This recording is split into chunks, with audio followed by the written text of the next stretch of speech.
কুশক্তি মহল্লা ষড়যন্ত্র করে সাকসেস হবেন না। আমাদের প্রিয় নেতা সালাউদ্দিন আহমেদ উনি আজীবন চাষিবাদের বিরুদ্ধে আন্দোলন করেছেন, আধিপত্যবাদের বিরুদ্ধে আন্দোলন করেছেন, ভারতের বিরুদ্ধে আন্দোলন করেছেন।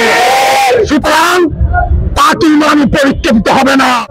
তার বিরুদ্ধে অপপ্রচার চালিয়ে সালাউদ্দিন আহমেদ সাহেবকে অগ্রযাত্রাকে ব্যাহত করা যাবে না। আমরা আজকে আমাদের প্রিয় নেতা সালাউদ্দিন আহমেদকে নিয়ে বিভিন্ন ধরনের যে মিডিয়া থেকে বিভিন্ন ষড়যন্ত্র হচ্ছে, অপপ্রচার চালাচ্ছে, তার প্রতিবাদে আজকে আমরা বিক্ষোভ মিছিল সম্পন্ন করেছি। আমরা সকলকে জানিয়ে দিতে চাই, আলহাজ সালাউদ্দিন আহমেদ এটা বাংলাদেশের সম্পদ, কক্সবাজারবাসীর সম্পদ, জাতীয়তা পরিবারের সম্পদ। উনি কখনো অন্যায়ের সাথে আপোষ করেনি, দেশের বিরুদ্ধে কখনো অবস্থান নেয়নি। ওনার সব সময় ওনার আন্দোলন সংগ্রাম এই দেশের মানুষের জন্য, দেশের মাটির জন্য ছিল।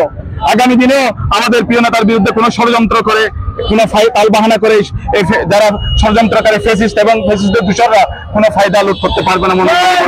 আজকে মিছিল পরবর্তী সময়ে আমরা একথা আমাদের দেশবাসী এবং যারা ষড়যন্ত্র করছে তাদের উদ্দেশ্যে বলতে চাই, সালাউদ্দিন আহমেদ একটি নাম একটি ইতিহাস।